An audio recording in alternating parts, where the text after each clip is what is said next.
Hi everyone, this is Arul from Joe's IAS Academy. இந்த video series நம்ம ரெகுலராக என்ன பார்த்துருக்கோம்னா நம்ம டிஎன்பிசி ஏஇ மற்றும் ஜிடிஓ 2026 தேர்வுக்கான full and full civil combo formula series வந்து பார்த்துட்டு இருக்கோம். இதில் நீங்கள் ஜோஸ் சிவில் ஃபார்முலா ஷீட் நம்பர் 14 பார்க்க போகிறோம். இதுதான் ஃபஸ்ட் ஷீட் நீங்கள் பார்க்குறீங்க இல்லைனா உங்கள் ஃப்ரெண்ட்ஸுக்காக ஷேர் பண்ணோம் அப்படின்னா இதில் 13 ஷீட்ஸ் வந்து கம்ப்ளீட் பண்ணிட்டோம். அந்த 13 ஷீட்ஸ் ஃபஸ்ட் ஷீட்லேருந்து கம்ப்ளீட் பண்ணிட்டு வந்தீங்க அப்படின்னா எந்த ஆர்டரில் ஒரு சப்ஜெக்ட் நம்ம அப்ரோச் பண்ணணும், எப்படி சப்ஜெக்டை ஹேண்டில் பண்ணணும் அப்படிங்கிற ஒரு ப்ராசஸ் நமக்கு தெரியும். சரியா, வாங்க ஷீட்ஸ்குள்ளே போகலாம். இதில் இன்றைக்கி பார்க்க போகிறது ஃபஸ்ட் ஃபார்முலா. இது வெயின் ஷியர் டெஸ்ட். அந்த இதில் தான் ஷியர் ஸ்ட்ரென்த்தை எப்படி டினோட் பண்ணுவாங்க, டவ் அப்படின்னு டினோட் பண்ணுவாங்க. எப்படி டினோட் பண்ணுவாங்க, டவுன் டினோட் பண்ணுவாங்க. Formula T divided by D square into h/2 plus d/6. இன்னொரு time tau equal to T அப்படின்னா டார்க்கு, டீனா டார்க்கு. இதில் பை டி ஸ்கொயர் அப்படின்னா டயா, டி அப்படிங்கிறது டயா. அடுத்து ஹச் அப்படிங்கிறது ஹைட் ஆஃப் வெயின், அதுக்கப்புறம் டி அப்படிங்கிறது டை ஆஃப் வெயின். முடிஞ்சா இது எப்போ என்ன கண்டிஷன் அப்படின்னா டாப் பாட்டம் ஷியர் வந்து டாப் பாட்டம் ரெண்டு இடத்துலையுமே வந்து இருந்துச்சு. ஷியர் வந்து இருந்துச்சு அப்படின்னு சொன்னால் இந்த ஃபார்முலா வந்து யூஸ் பண்ணுவோம். பாட்டம் சைடு அண்ட் பாட்டமில் மட்டும் இருந்துச்சு அப்படின்னு சொன்னால் இந்த ஃபார்முலா யூஸ் பண்ணுவோம். இதுக்கு என்ன டிஃப்ரென்ஸ் அப்படின்னா இந்த லொக்கேஷனில் இங்கே 6 வரும், இங்கே 12 வரும். டாப் பாட்டம் ரெண்டு லொக்கேஷனுமே ஷியர் ஆக்டிங் ஆச்சு அப்படின்னு சொன்னால் 6 போடுவோம், பாட்டமில் மட்டும் ஆக்டிங் ஆச்சுன்னா 12 போடுவோம். ரெண்டு ஃபார்முலாக்கு அதான் டிஃப்ரென்ஸ். இந்த ரெண்டு ஃபார்முலா கிளியரா? ஷியர் ஸ்ட்ரென்த் எப்படி டினோட் பண்ணாங்க, டவ் ஈக்குவல் டு மேலே T divided by D square. அதுக்கடுத்து டாப் பாட்டம் ரெண்டுலேயுமே ஆக்ட் ஆச்சுன்னா h/2 ப்ளஸ் d/6. அது இது பாட்டம் மட்டும் ஆக்ட் ஆச்சுன்னா d/12. ஓகேவா? ரெண்டு ஃபார்முலா இன்னொரு டைம் சொல்லிடலாமா? ஷியர் ஸ்ட்ரென்த் ஃபார்முலா என்ன, டவ். ஷியர் ஸ்ட்ரென்த் எப்படி டினோட் பண்ணுவாங்க, டவ்னு டினோட் பண்ணுவாங்க. மேலே T torque divided by D square into h/2 plus d/6 at bottom and top கண்டிஷனில். அது எது பாட்டம் மட்டும் அப்படின்னு வச்சுன்னா d/12. கிளியரா?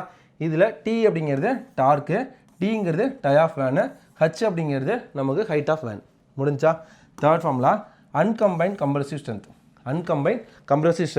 σ1 equal to σ3 tan square 45 degree plus phi plus 2c tan 45 degree plus phi. ஓகேவா? இந்த σ1 σ2 அப்படிங்கிறது major principal stress, minor principal stress. Phi அப்படிங்கிறது இன்டர்னல் ஃப்ரிக்ஷன். முடிஞ்சா? இதை இன்னொரு டைம் சொல்லலாமா? Unconfined compressive test. Unconfined compressive டெஸ்ட்டில் σ1 equal to σ3 tan square 45 degree plus phi முடிஞ்சு plus 2c tan 45 degree plus phi. ஓகேவா? அடுத்து ஃபோர்த்து ஃபிஃப்த்து ஃபார்முலா. இந்த ரெண்டுமே வந்து ஃபார் சி சாயில்னா கொகசிவ் சாயில் அப்படின்னு சொன்னால் σ1 ஈக்குவல் 2c. அவ்வளோதான், சிம்பிள், முடிஞ்சிச்சு. அது இது ஃபிஃப்த்து ஃபார்முலா C5 சாயில்னா சாண்டி கிளேலி சாண்டி சாயில் அப்படின்னு சொல்லுவாங்கல்ல. ரெண்டுமே இருக்கும், கொகசிவ் சாயில் இருக்கும், பை சாயில் இருக்கும். ரெண்டும் சேர்ந்தா C5 சாயில்னு சொல்லுவாங்க. இதுக்கு என்ன ஃபார்முலா அப்படின்னா σ1 equal to 2c tan 45 degree plus பை/2.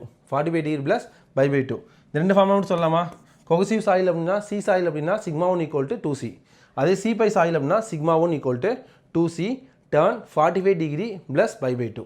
இந்த 5 ஃபார்முலா வந்து ரீகால் பண்ணிடலாமா? ஃபஸ்ட்டு வேன் ஷியர் டெஸ்ட்டில் first shear strength tau denote பண்ணுவாங்க. மேலே பாட்டம் டாப் ரெண்டு கண்டிஷனுமே ஷியர் அக்கவர் ஆச்சு அப்படின்னா T divided by D square into h/2 plus d/6. அதே பாட்டமில் மட்டும் அக்கவர் ஆச்சு அப்படின்னா d/12. சிம்பிள். அடுத்து தேர்ட் ஃபார்முலா என்ன, அன்கம்பைன்ட் கம்ப்ரசிவ் ஸ்ட்ரென்த்தில் σ1 equal to σ3 tan square 45 degree plus phi plus 2c tan 45 degree plus phi. ஓகேவா? இதில் σ1 σ3 அப்படிங்கிறது major and minor principal stresses. ஓகேவா? அதில் பைங்கிறது இன்டர்னல் ஃப்ரிக்ஷன். முடிஞ்சா? அடுத்து கொகசிவ் சாயில் அப்படின்னா σ1 ஈக்குவல் 2c. C5 சாயில் அப்படின்னா σ1 equal to 2c tan 45 degree plus பை/2. கிளியரா?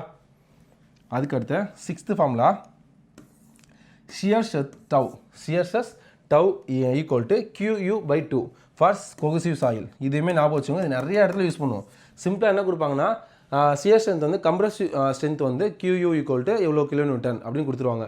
அப்போ இதோட ஷியர் ஸ்ட்ரென்த் என்னன்னு கேட்பாங்க. ஒரே ஒரு டேட்டா தான் உங்களுக்கு, கம்ப்ரசிவ் ஸ்ட்ரென்த் மட்டும் கொடுத்துருவாங்க. QU அப்படின்னா கம்ப்ரசிவ் ஸ்ட்ரென்த். அது கொடுத்துட்டு உங்களுக்கு ஷியர் ஸ்ட்ரென்த் ஃபார்முலா கேட்டாங்கன்னா shear strength tau equal to QU/2 for cohesive soil. Clayey soil அப்படின்னா அந்த ஃபார்முலா, அதை ஞாபகம் வச்சுக்கோங்க. இது ரொம்ப நிறைய டைம் கேட்ட question. Tau equal to QU/2 for cohesive soil. QU அப்படிங்கிறது கம்ப்ரசிவ் ஸ்ட்ரென்த். சிம்பிள். அதுக்கடுத்து seventh formula stability analysis infinite ஸ்லோப்பில் normal stress sigma equal to formula என்ன அப்படின்னா சிக்மா இசட் காஸ் ஐ.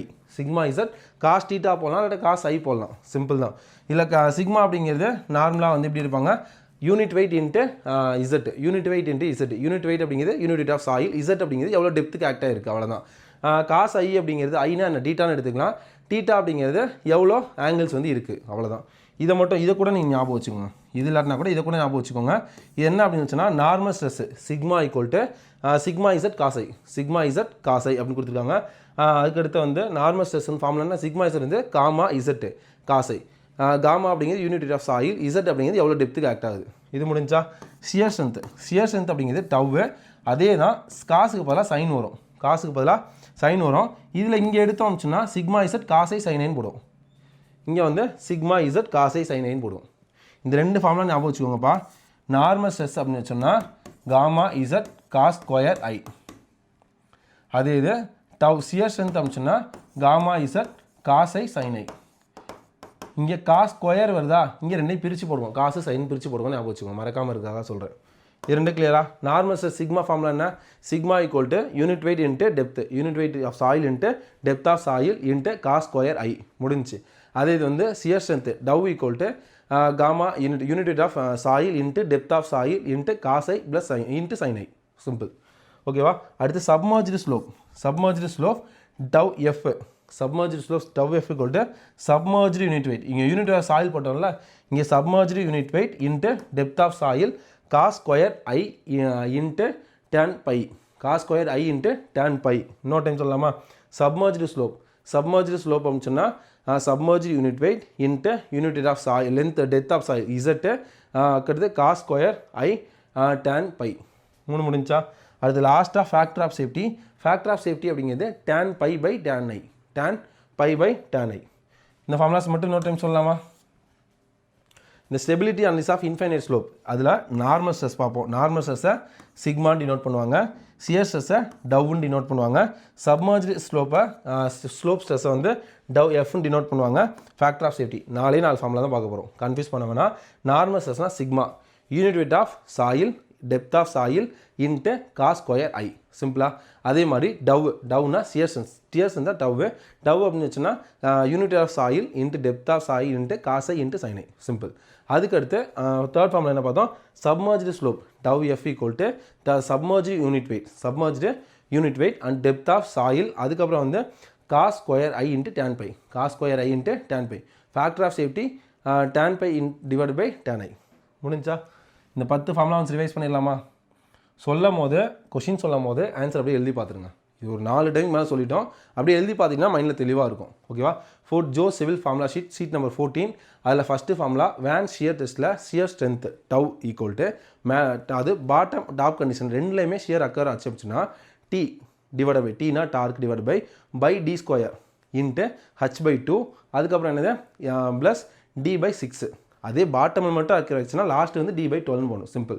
தேர்ட் ஃபார்முலா என்ன, unconfined compression sigma 1 equal to sigma 3 tan square 45 degree plus 2c tan 45 degree plus phi. முடிஞ்சா?